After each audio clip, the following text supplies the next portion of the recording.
This episode is brought to you by Deal. Managing a global team is complex. Deal makes it simpler with payroll, HR, IT, and compliance, all in one place. That's why over 35,000 businesses trust Deal to hire, pay, and manage teams worldwide. See how Deal works at deal.com/Adrian Tan to learn more. That's DEEL.com/ADRIANTAN. Deal, your forever people platform. I retrenched everybody, then I got retrenched. And I thought to myself, oh no, did I make the wrong choice? It's like so jinxed. I just switched. I just switched my career and I told my software engineer John's advice, right? My mentor's advice, and I switched and I could not retrench. I'm like, shit, what am I gonna do? I want to tell people that it is okay. It is okay to see a therapist when you need that help. And it is not because you are mental and you are crazy. It is not. You know, we are humans. At some point in our lives, you know, we will go through moments of distress. Julie, you got retrenched 3 times. Isn't it about time you launch and start your own business? But Julie, what have you got to lose? You got nothing right now, right? So what's stopping you?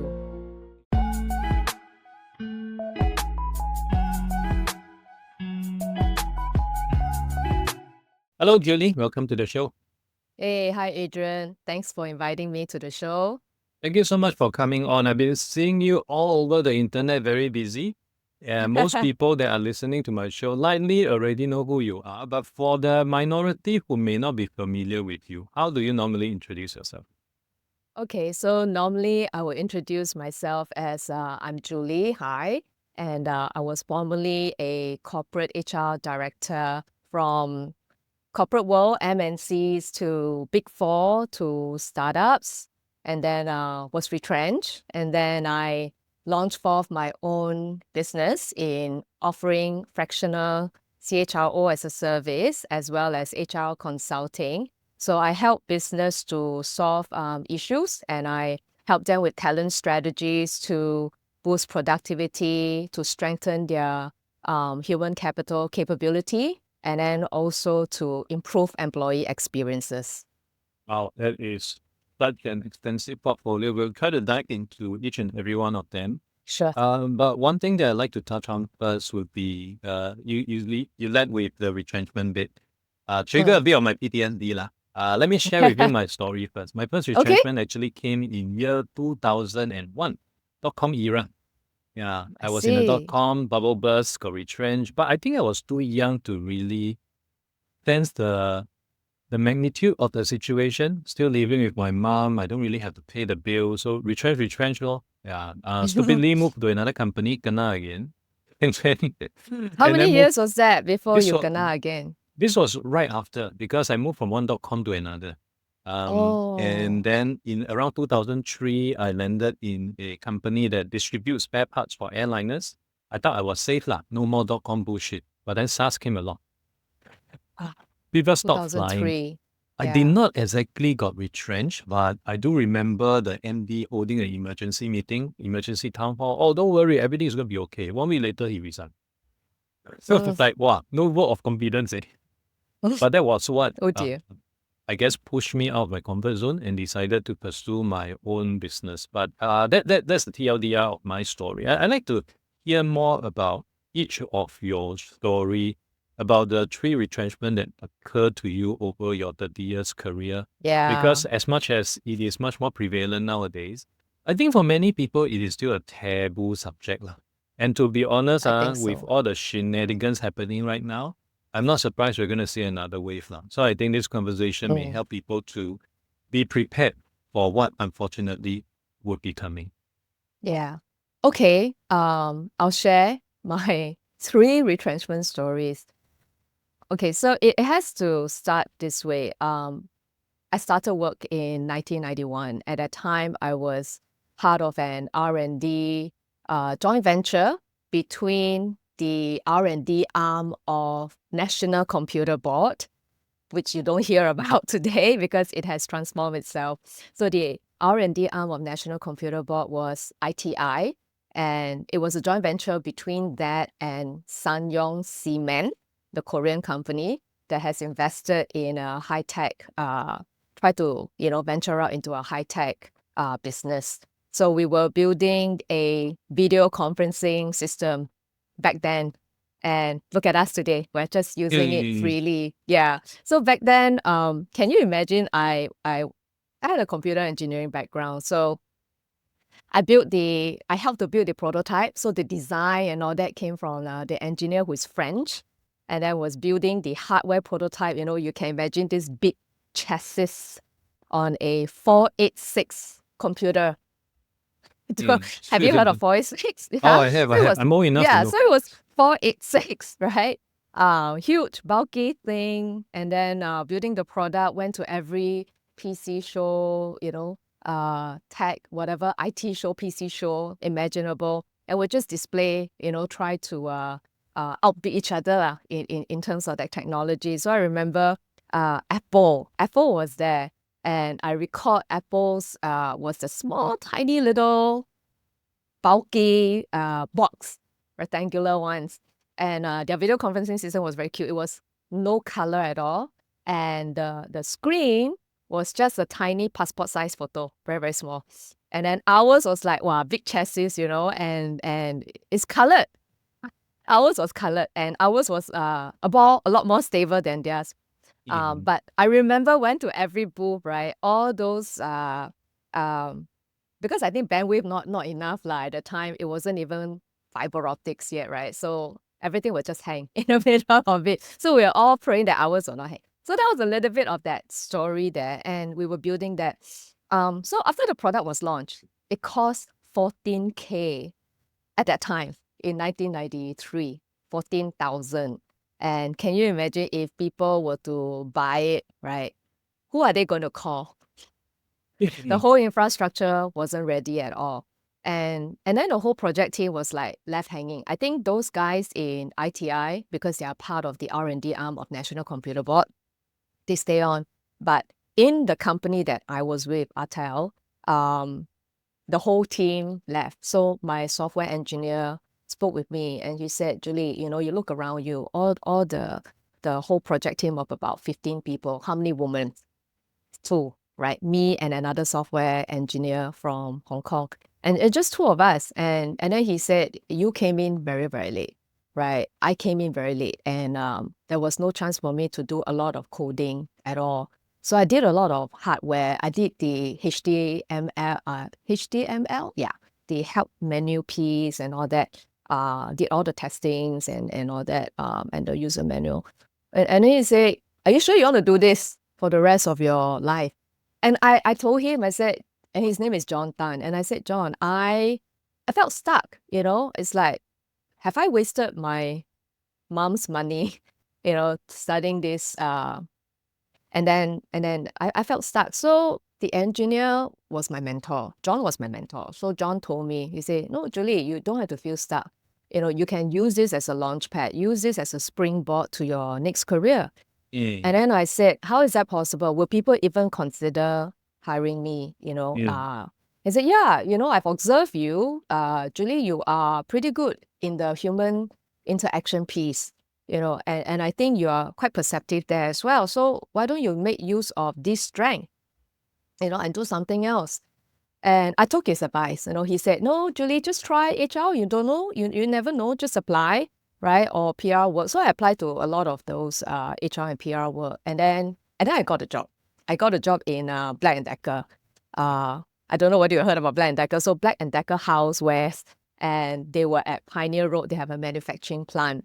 So I joined them from the lowest entry point. They call it a personnel department, and I was a personnel assistant back then. Okay, for audience who may not be familiar with personnel department because it's no longer used, what is the modern equivalent? Modern equivalent is HR. Okay. Yeah, but in those days they call it personnel. Very archaic word. Yeah, and also unionized.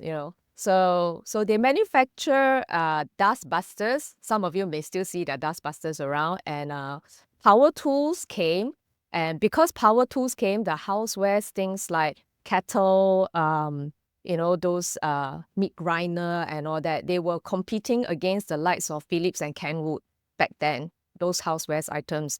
And obviously they lost. And they moved their manufacturing plant from Singapore to Kuantan. And then guess what? I got retrenched. That was my first retrenchment. Yeah, I joined them in 1993 and I got retrenched in 1995. So 2 years with them.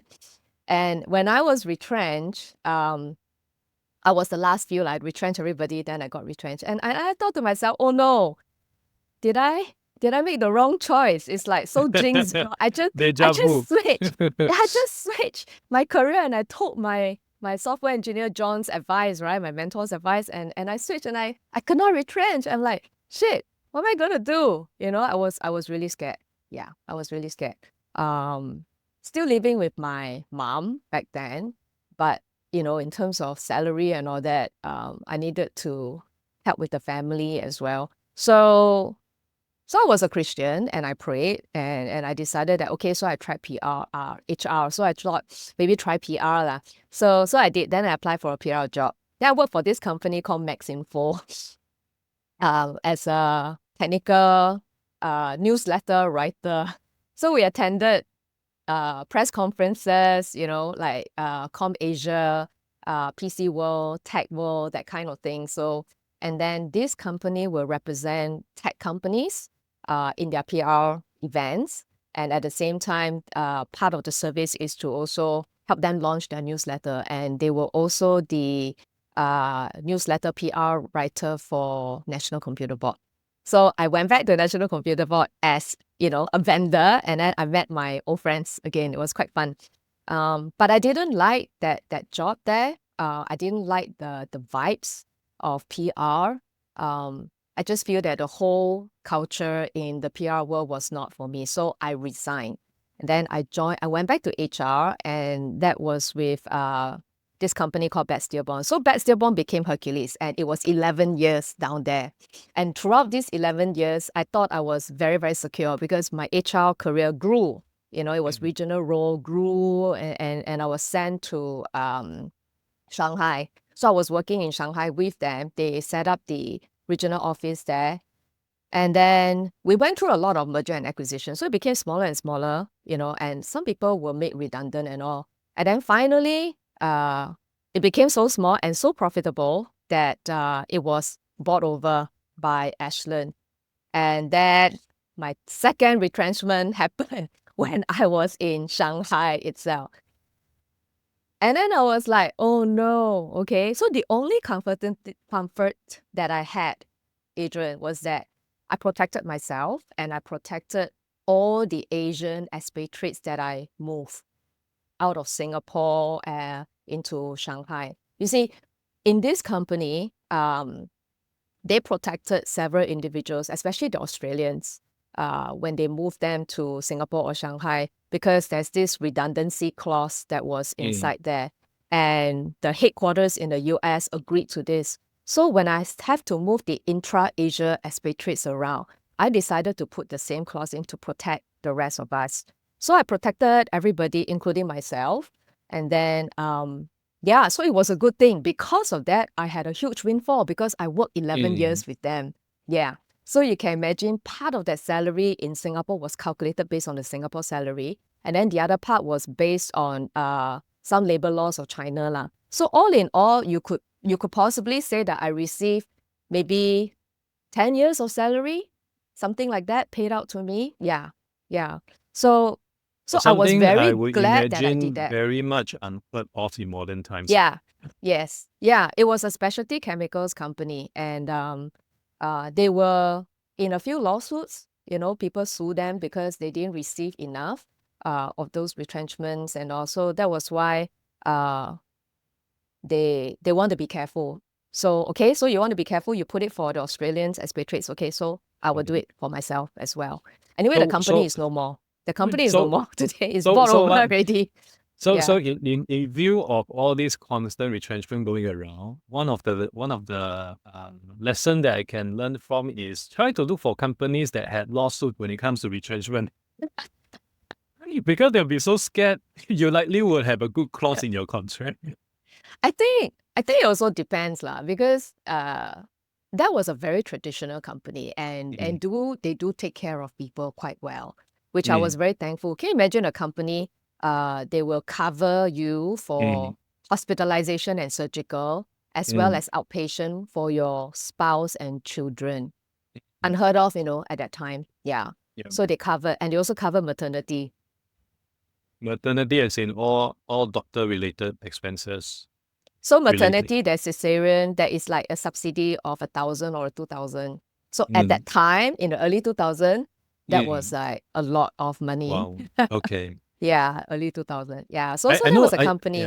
I know you have the third one to share, but before we go into that, I'd like to understand, what was your mental state like when you were going through the first one and the second one, and how different were they?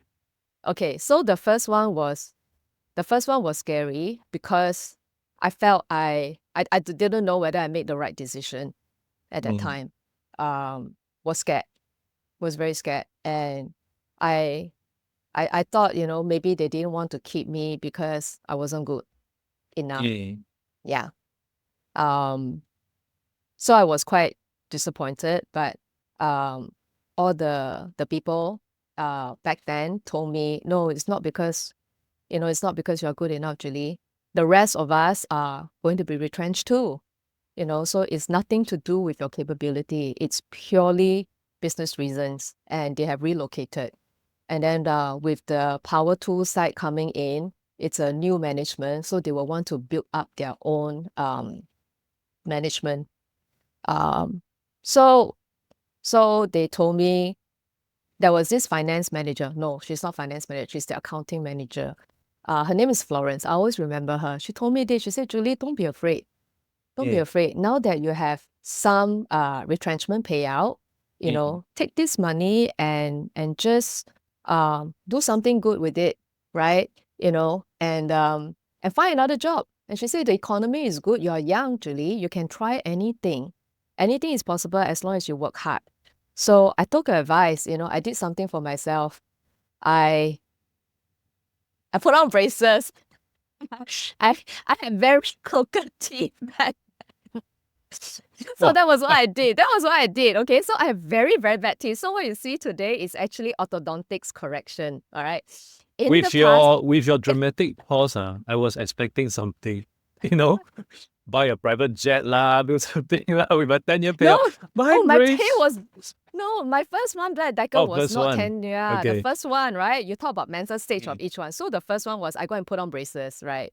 And I finally had the money to correct my teeth. And then I found a job in the PR. Then PR, because I left, so I went to Hercules, and then it was bought over. So I was in Shanghai. I was distraught. I was really, really distraught because I was like feeling, hey, I unplugged my family to Shanghai, and only barely 2 years, and then what do I do next? I was scared because my husband back then, he sold his business to follow me, to Shanghai, because we all felt that this kind of opportunity doesn't come knocking at your door every day, and furthermore, it was offered to me, right? And I thought, okay, let's go. So 2 years, and then I got retrenched, and I was like, now in Shanghai, what do I do? Should we go back? And the kids were very young. They were about, at that time, 5 and 3. No. 6. 6 and 4. 6 and 4 already at that time, turning 7 and 5. So they are 2 years apart. So I was depressed. I went into depression a little bit. It's like, okay, I'm in a foreign land. I don't have good support family support. And yeah, I have friends. And it was a time where I was just wondering to go back or not to go back. And that company that retrenched me, they were very kind. They said, okay, Julie, we will not terminate your residence permit and your work permit so soon. Okay, you tell us as soon as you found a job. And then the president of the Asia Pac, he was very kind, and he knew he helped me, right? So what he did was he took my CV and he sent out to all his business contacts. And then I got in touch with a lot of headhunters within China, within Shanghai at that time. And I was very lucky to land a job by January. Yeah, so my last day was in November. Okay, so I went for a few interviews, November, December, and then by January I started work. And I joined Ernst & Young, the Big Four. That was the beginning of my Big Four journey. So the mental state, I would say I was depressed, and I have help from somebody, a good friend who worked in Egon Zenders, and he spoke to me and he gave me personal coaching and personal advice. He helped me with my CV. I think that was super helpful. That was the first time that, I realized the power of resume writing and CV to get the attraction. And I learned about, don't just describe the activities you do, but to really highlight the contributions you make and the achievements and the outcome of that. And I learned from that, so he made me revise he coached me, he made me revise my CV like 3 times. Okay, so finally I got it right. I finally got it right. And he also shared an article with me. It's called the transition, something like 6 letters, transition of leadership. And he gave it to me for free and I read it. And I realized that many of us are stuck, from individual contributor to become a real manager, and then from a real manager to be a leader. So he gave me that to read, because the next job that I'm going to gun for is no longer just a manager, but a senior manager and even a director level. So when I landed the job with Ernst & Young, Shanghai, I was ecstatic. It was like, okay. At first I thought I couldn't get a job, because the first interview with the HR director, he was just poker face throughout, and I was feeling like, I don't know whether I did well in this whole interview, right? And then I went home, very depressed. And then my husband asked me, how was it? I said, I don't know. I don't think I'll land this one. I don't quite like the guy who interviewed me, poker face throughout, very cold, right? And when I entered the building, everything was cold. It's like, oh, is this how Big Four accounting firm, audit firm feels like? You don't, all the offices is like, you can't see, no windows, and the door is from floor to ceiling. So with the partner seated inside, you don't know who's inside until you knock and you open the door. Then you can tell. It's like, wow, very, very cold. I was thinking, okay, I'm not so sure lah. And guess what? I landed the job. After 2 or 3, 4 rounds, the next 3 rounds happened very, very fast. And I was like, wow. And then this other lady whom I was supposed to report to, she was in London and she was on the train and she interviewed via phone while she was riding on the train. Never happened to me before. Yeah, still got the job. And then, and then the rest was history. It was in the Big Four world all the way until I came back to Singapore, KPMG, Ernst & Young. Then I left for KPMG. And then I joined a startup after 8.5 years KPMG. So I joined a startup, and then it was a startup that I got retrenched. That was the 3rd retrenchment. So the 3rd retrenchment was because of internal restructuring. It was 2.5 years. I was their first HR director, and it went through a lot of restructuring internally. So even though it was funded by a well-known investment company, right? We all felt that, maybe we'll be able to title. But, with a lot of startups, the kind of KPIs are very different, right? Essentially only 3. You only look at revenue, you look at headcount, and then you look at cash burn. So, a lot of investments were made, and I think we were also hoping that we get very good deals coming in quickly, but we couldn't reduce the cash burn at all. So in the end, the first wave happened, so I got retrenched July of 2023. And then subsequently, there were other waves as well in last year, so there was also changes in the management as well lah. And so when I was retrenched in July of 2023, this is the 3rd one now. I think this one, the impact on me mentally and emotionally was worse than the one in Shanghai. And I tell you this because my daughter was halfway through her bachelor degree studies in Perth, overseas. And I had a retrenchment benefit payout, and it could tie me for a little bit of time, but I knew the money would run out very, very quickly. I went for a lot of interviews back then. And at the same time, after I left that place, I realized that I was very burnout. Yeah. Yeah. Yeah. My More so mental than state. your previous company? Yeah, more so. Because it was a startup, right? So when you're in a startup, you have to do a lot of not just strategizing, but you have to do a lot of building. And it was very stressful because it's a professional services.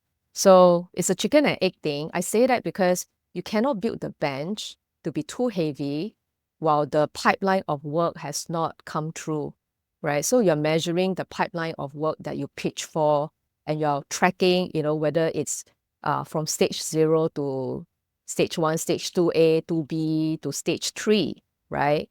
And some just get stuck at stage 2A, and then you have to really base on gut feel and keep constantly check with the business to say, okay, when is it moving to stage 2B? I'm pipelining now.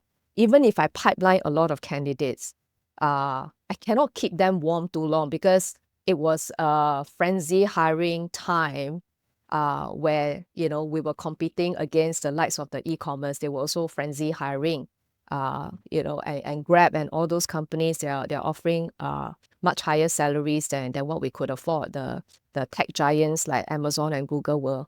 I hire the people, they go and snap my people. They snatch it away. I'm like, oi, You we are can't their compete lah. screener. Yeah, their recruiter. Yeah, so I feel like I should be happy, right? Because I selected the right people, and then they come and snatch my people away, right? But I'm sad because I can't keep them, because we startup is here, then the tech giant is here. How to close that gap? Very hard. So it was very, very tough doing that work. Yeah, so I was very burnt out. I didn't know I was on the brink of depression. Yeah. Because I felt that I don't know where my income is going to come, and I didn't want to disappoint my daughter and say, sorry, sweetie, you have to come back. I didn't have the heart to do that lah.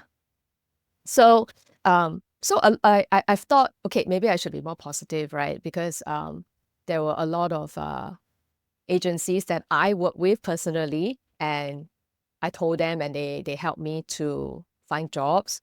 So I was well represented, but I was not selected for the job offer. Yeah. So yeah, just not selected.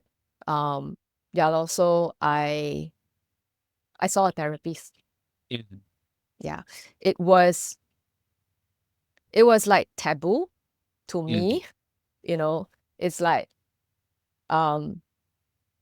it's like something that I wasn't proud of. It was like I shouldn't tell people, and if I go see a therapist, I saw a psychologist who counseled me, and I was on medication for a short while. Yeah. And that helped me a lot. And why I decided to share this with you, Adrian, and to share with the audience is this. I want to tell people that it is okay. It is okay to see a therapist when you need that help. And it is not because you are mental and you are crazy. It is not. We are humans. At some point in our lives, we will go through moments of distress, even depression, whether you realize it or not. I only realized it because I woke up, even during that work in the startup, I have woken up crying before. Didn't know how to face the day. Yeah.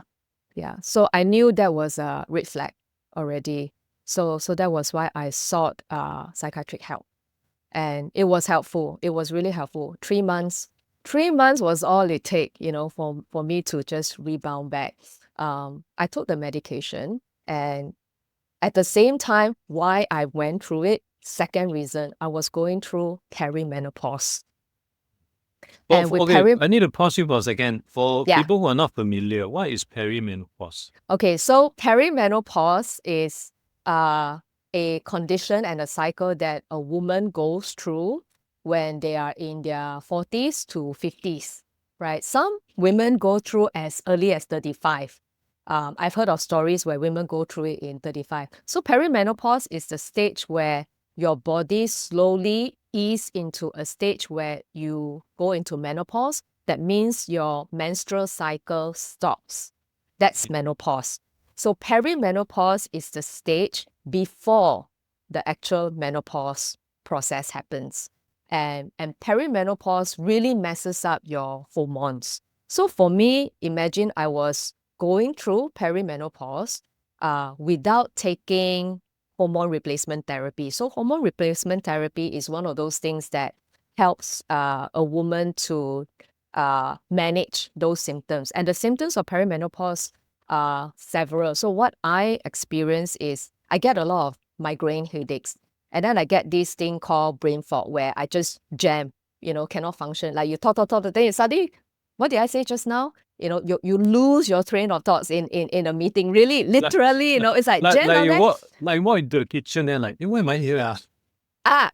Yes, exactly that. And I became absent-minded, right? And then I'll wake up with pains on my neck, my shoulder and all that. And fatigue, very tired all the time. It's like no amount of sleep, can help you. So there was work stress, there was perimenopause. Sleep pattern was very bad. I have very disturbed sleep. So insomnia is the other symptom as well. Mood swings, oh my God. Mood I've swing seen was that in really my bad. mom before. Yeah. So smallest of thing will trigger. Then I get so emotional and I either I cry or tear easily or I get angry easily. Something like that. So I was on another form of supplements which helped me. It's a plant-based supplements instead of taking the hormone replacement therapy. In short, it's called HRT. So all of those things all pile up and just add up. And then I decided that okay, I better seek help. So these were the two main reasons. Burnout plus going through perimenopause, the two added together, it's terrible. But with the 3 months, and there was a period of time which I was unemployed, that helped me. I realized that it was a necessary respite, and I find solace in yoga and meditation. That helped me to recover.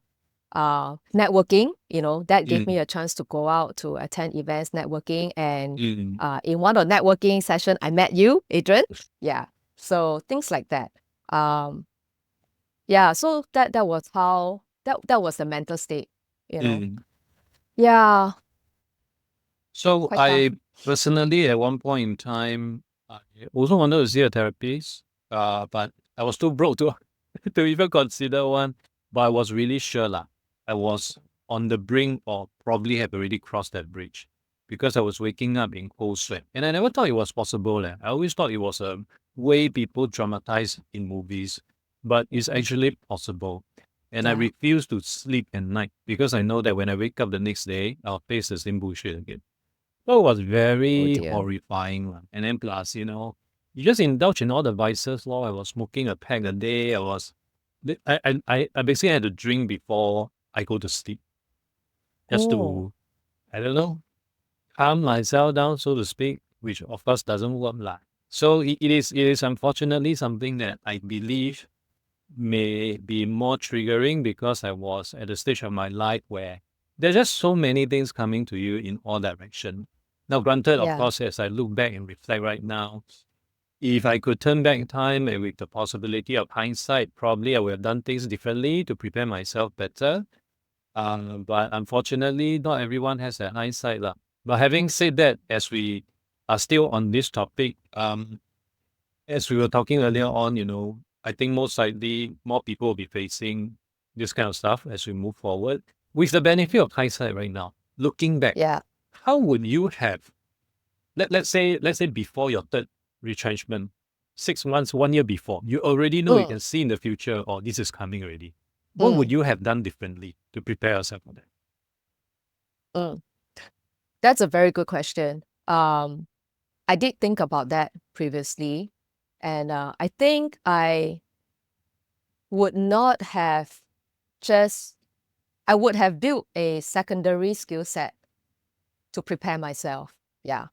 I think, you know, growing up and watching my parents and my mom, yeah, I lost my dad when I was 6 years old to cancer. So I saw how hard my mom worked, right? And everything in my head was like, just have to work hard, right? Just have to work hard, and that's about it. Never ever thought about a secondary skill set, um, where you could actually pivot to. In fact, I never learned about career pivoting until my third retrenchment, right? When I spoke to different people and they say, Julie, pivot, you Mm. can do it. And I think fear was one of it. And then the other one was, I would say, complacency, you Yeah. know. Because after I left and I joined the Remarkable Women Asia community that I'm part of, and it's been a year. So in that group, in the early days when I volunteered as a facilitator, I met so many Gen Z, the young millennials, those that's in between millennial and Gen Z. They call themselves the Zillennials, right? I met quite a few of them, holding full-time jobs and having a side hustle, and I was like so inspired by them. So by the time when I met them, I already launched my fractional and HR consulting work. And I thought back, I said, wow, this is great. These young people have that exposure and they are able to be inspired to do something different, that they can fall back on, and they are even looking at building their life for themselves and their future. And some of them, they knew they would be sandwich generation because they had to support their parents. So they started to build a side hustle, whether it's a hobby and all that, they started doing it. Um, and I met one of them was my bar class teacher in the yoga studio.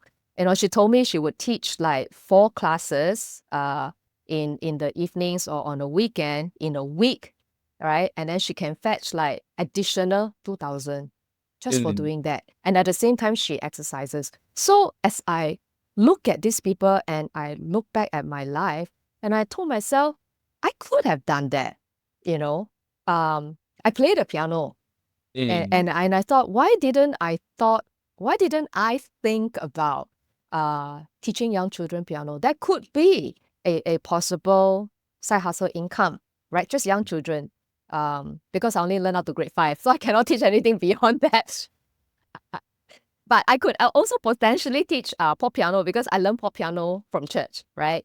Teach some basics one, right? And that was one. Okay, that was one. And then the second one that I thought about was I could have, I love to cook, I love to bake.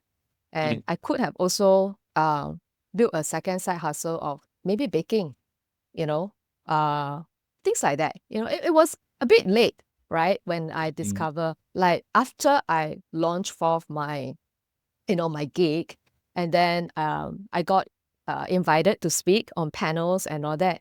And then I realized that, hey, I used to be with a church um, in a smaller like prayer meeting and all that. I have led worship, and I was a youth leader before, and I have no fear standing in front of crowds of people to just stand up and speak.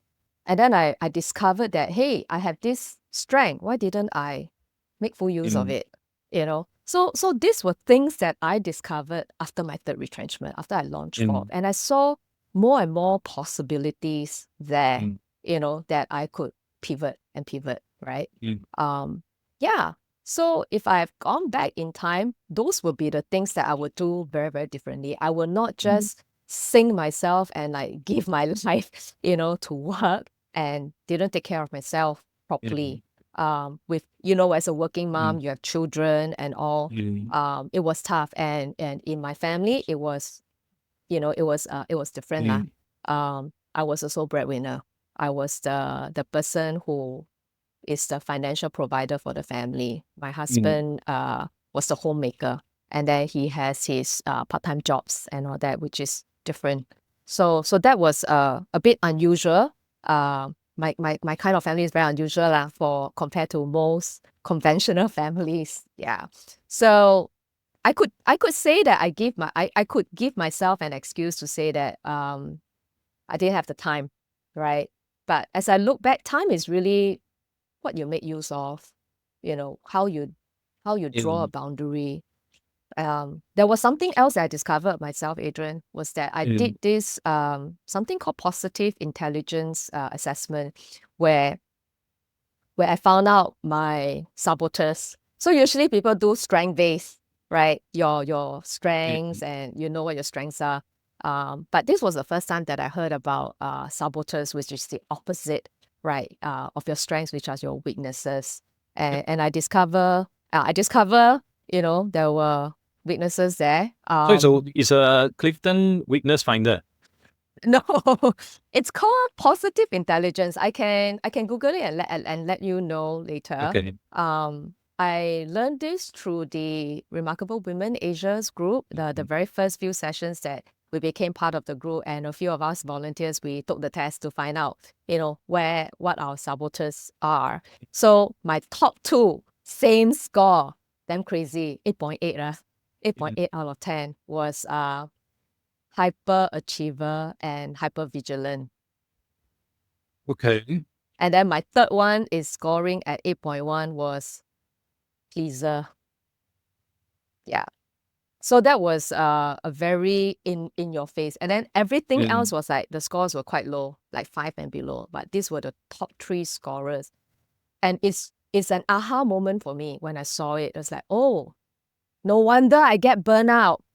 Because I'm hyperachiever, hypervigilant.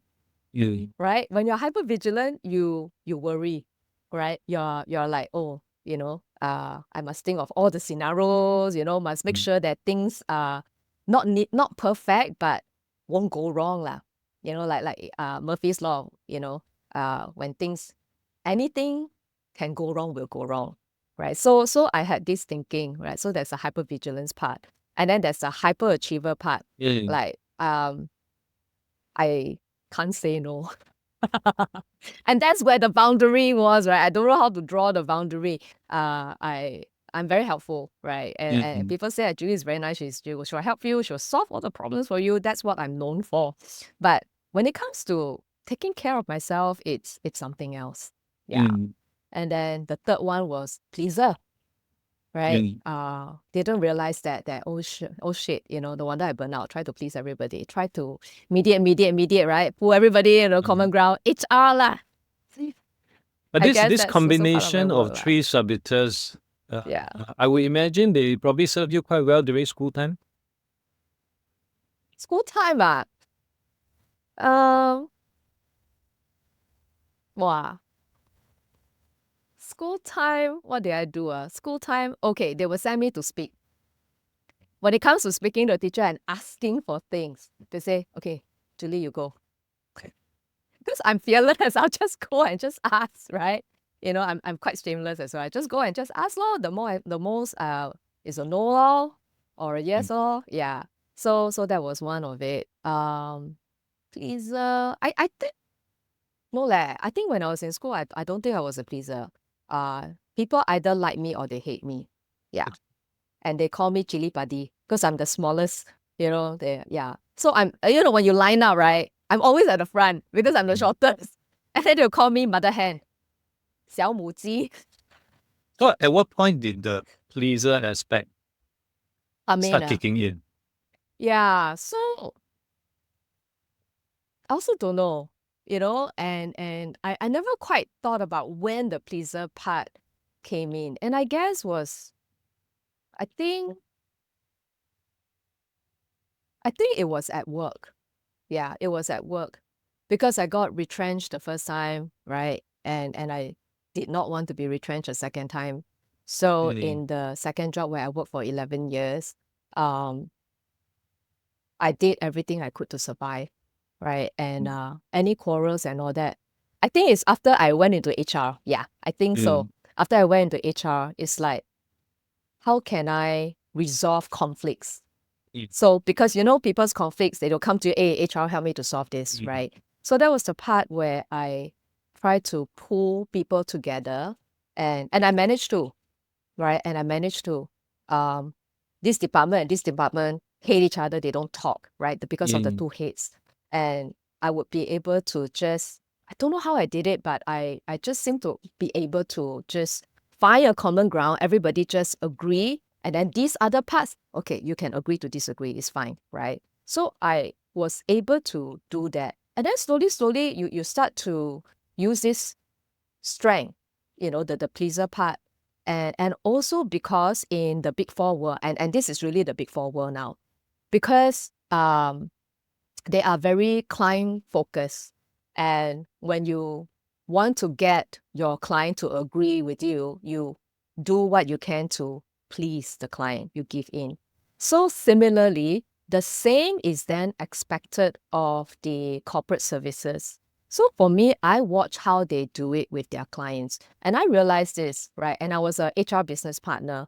And as a big HR business partner, your business stakeholders are like your internal clients, your stakeholders. And you need to get a lot of them to align, and their partners, right, in their own rights, and they can disagree with you. So that's the part which I learned that skill, to get their buy-in, right? And how can I get your buy-in? Maybe there's something here that I can, a common ground, that likability is one of them, right? Some people say likability is very controversial, especially from a woman, right? Because there's some other negative connotation. But to be honest, when you need to negotiate in any form of relationship or interaction building, it doesn't matter whether you're a man or woman. This likability part is very important. It's one of those important elements to be able to negotiate well and gain a positive outcome. This is what I learned also in my master's class, right? So as much as people hate that word likability, but I will use it. It is important, right? So there's this part, and I realized that the likability part can become something that you use to please people, to get to the right outcome in negotiation, in any relationship building. So in the Big Four world, about 12 and a half years there, you do more and more and more of it until you become your greatest strength become overused, and then it became a weakness. That's what I realized. So when I look at these three saboteurs, hyperachiever, how did I become that? Because I was action oriented. Yeah. When you are action oriented, when you are overused that strength, it becomes a weakness. It sabotage you in return. Hyper vigilant. Yes, I was vigilant, right? Because in the Big Four world, compliance, you cannot go wrong, right? Yeah. So I think the 12 and a half years there, in the Big Four world helped me to develop this, and overuse the strength became a saboteur in the end. Yeah. So with all that said, you had actually went on to look at other careers after your first and second retrenchment. Why did you choose to do this right now, your portfolio career, versus going into another role altogether? Okay, so I couldn't land any permanent job. My main focus was to still land on a permanent job, but I couldn't land. And I really half suspected it was due to my age. It's ageism, right? As much as I like to think otherwise, but I really can't help it but feel that way. There are many people like me who are in the same zone. We landed interviews, we go through all the rounds, but we just were not offered, and we were told, we will put you through as a candidate. You can go through all the rounds, but if they find somebody who is industry fit, they were likely to pick that person. So the industry fit is always the reason for rejection so far. I do have one rejection where they say, oh, you are overqualified. Okay, I lowered my salary expectation as well, and that was like a contract for maternity cover, for about 6 months, and yeah, I went through 3 hours of interview, and then in the end, I got rejected.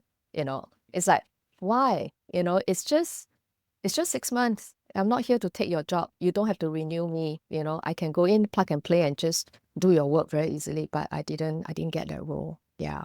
So there were others as well, lah. Yeah. So my friend told me this.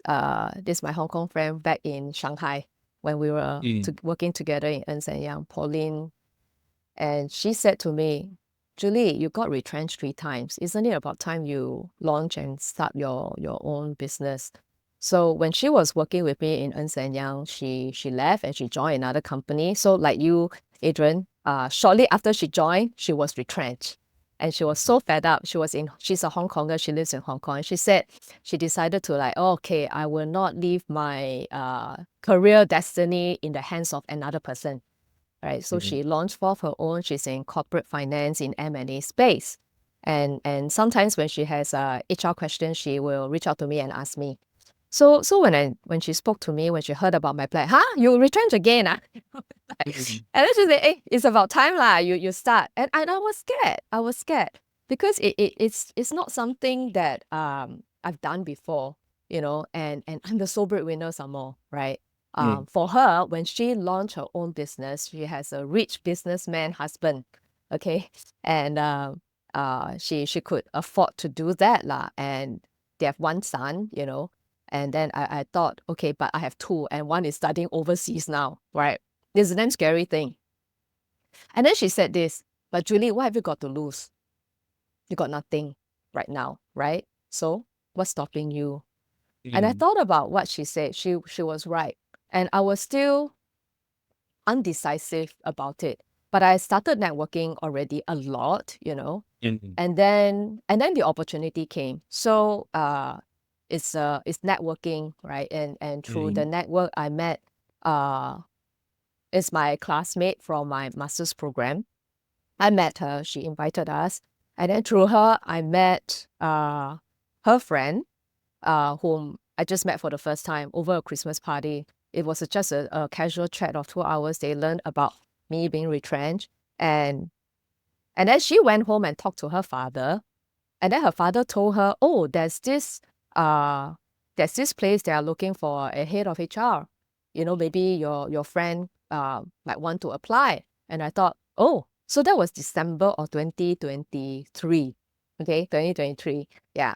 And then she, the father told her about this, and then she contacted me through LinkedIn and said, hey, just apply.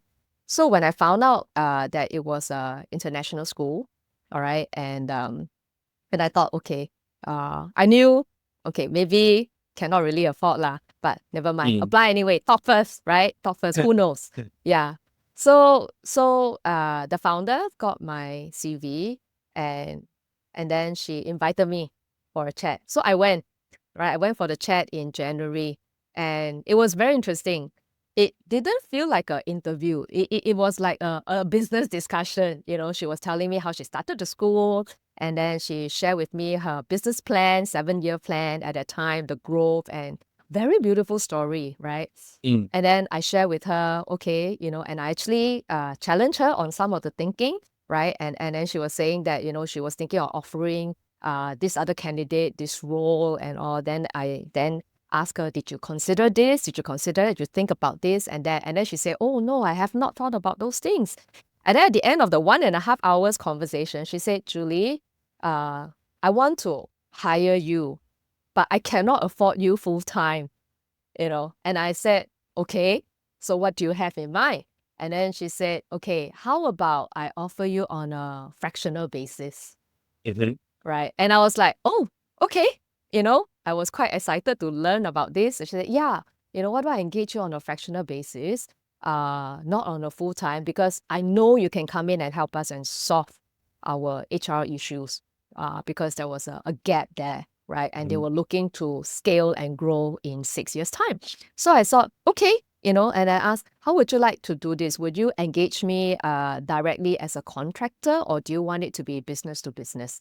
Then she said, business to business, B2B. And I said, okay, so I'll start my company. And that was it, Adrian. That was it. That was that moment. That was that thing that came. I was very thankful, Yeah. and I was like, wow, universe just aligned everything, all the stars for me. And I thank God, right? And then I felt that, wow, how many people out there are like me who can launch with a client straight away. I grabbed that opportunity and I started my company on Valentine's Day of 2024. All right. And I launched. Yeah. And that story actually has a lot of parallel with what I personally gone through as well. Many people who see the current situation that you and I are in maybe would think that there is some romantic backstory to it, but the reality is always moving from one to the other due to forced circumstances. I Yeah. got fired, I got retrenched, cannot find job, no choice, then I do this. Yeah. So a lot is really, I turn left, no choice. Turn right, no choice. And that Yeah, got everywhere us you turn landed. is just stuck, Yeah, right? everywhere is just Yeah. dead end. But having said that, I think Yeah. it doesn't take away the fact that there's still a lot of effort involved in trying to push things ahead. Because within the group of people that you and I might be in, I'm also seeing a lot of people who aspire to go on this path, but just couldn't make it work. And then they have to backtrack, go to a job and all that. Maybe going back to a job was always a main intention. But I do see, as much as some of the things that we both experienced, more so probably for you, were incredibly painful. But I think those pain were also needed to force us to make that move that we otherwise would not have made. Yeah. Like I would imagine, let's say for your third retrenchment that you mentioned was very painful. Yeah. Imagine if you Very. also gotten a 10-year payout for the third one. I don't think we'll be having this conversation today. No, we won't be. I tell you, I will go to learn investment, right? And then, something like that. Oh, okay. I want to answer you one more thing. You asked what would I do differently, right? 10 years ago. So I'll tell you this. I did not start to do any investments until very late because I was very risk averse, very scared, right? And I also was very much influenced by my husband's father, who traded in stocks and lost everything and went bankrupt. So that was the thing that deterred me from going in, right? But it was only after that I slowly start to open up and see the possibility of making small investments here and there. I started with fixed deposit, right? And then I was like, Steve, the return so small. Yeah. Then after that, slowly, I buy US stocks, right? And then it started, of course, now because of stupid Trumps, all those things and everything plunged, right? But when you look at the trend, it will start to grow. So if there's one thing that I will really change about myself if I go back in time is to learn investment from that. Yeah. And make your money work for you. Yeah, and not get into the greed. I don't think I'm the kind who can become greedy and gamble because I'm a sore loser. So when it comes to poker games and all that, I lost, then I win all the money back, then I zao already. Lose my money again. Right. So that would be one thing that I would do. So I would encourage people to grow your passive income. Find ways to grow passive income. Yeah. That would be one of the things that I would do differently. I think even if you have kept it in fixed D, after a long period of time, you would still have quite a tangible outcome. Like you mentioned earlier on, the Zoom that you guys were creating that cost 14K. I was doing a quick math. In today's context, that 14K will be 30K already. Due to the strength of the currency, just purely by that. Yeah. So I think really something that people can really look at and take a look into. I personally are also slow into the game because for the longest time I am so financially illiterate, even to some extent until today, that I'm still trying to course correct a lot of stupid mistakes that were being made along the years. Again, of course, with the benefit of hindsight, we could have done things differently, but I think it also forced me to look at certain stuff nothing is binary lah. Nothing is 100% good, 100% bad. So we Yeah. just have to Yeah, I make the believe best that. of the situation and work with all the cards that we're being dealt with, lor. Yeah. And I also want to then move on to the acquisition of your different portfolio, because you do quite a number of things. You're Mm. advisor, you do consultancy work. I also see that you are on some committee, and of course you spoke at many different forums and events. You shared earlier on how you managed to acquire one of your client, which is really interesting through the word of mouth and how it actually went through the grapevine. How do you split your day right now when it comes to all these different things that you do? Describe to us what is a typical day like for you. Okay. So a typical day would look like, let's say I'm booked for client work. So if I'm booked for client delivery, it will be minimum half a day. Otherwise, it will be a full day. So because it is portfolio based, so it's not full time every day. So it's like on demand, right? And there's a fixed, you will be required to be on premise for at least like half a day, for example. And usually what I do is if I'm booked on premise, I will be there for minimum half a day. And sometimes I will be there for a full day, depending on the need. And it's also on demand basis as well. So that would be on client delivery. Let's say if I'm booked for half a day, what I normally do is I would meet people, contact, people who contact me via LinkedIn, or even through word of mouth. They will contact me, or people in the community as well. They'll contact me and say, "Hey, Julie, let's catch up. Let's find ways to collaborate," for example. So I will say, okay, so I will plan for half a day at client because I'm already out of the house, right? I work from home. And then the next half of the day will be packed with meetings, right? Back to back. So maximum 3, minimum 2, right? And that's how I maximize my time. So that would be a typical day. On another day where there's no client delivery, then I will catch up on whatever emails that I need to respond to. So let's say people ask me to speak, like for example, you, Adrian, you invited me, and then I will plan it in advance. So usually I will plan my time. If I can help it, I will plan it like a month in advance for speaking engagements, right? Or panel speaker. So this is what I do. And then once I lock it in, it stays. Nothing moves. Okay. Everything else, like it's just a casual coffee catch up, then I can move those things around. So the moment I pack it for half a day out for meetings, I pack it back to back. Then morning would be I will check up on LinkedIn. So you are right. I'm quite active on LinkedIn. And because LinkedIn is the place that I use to market myself, I have not started my own website. A bit slow in that. Bootstrap at the same time. So yeah, so LinkedIn is the one. And then so fortnightly we will have the Remarkable Women Asia committee meeting. And then through this committee, this year we are a lot more structured. Last year is less. So last year we've launched with like 6 months. Every month we have something going on.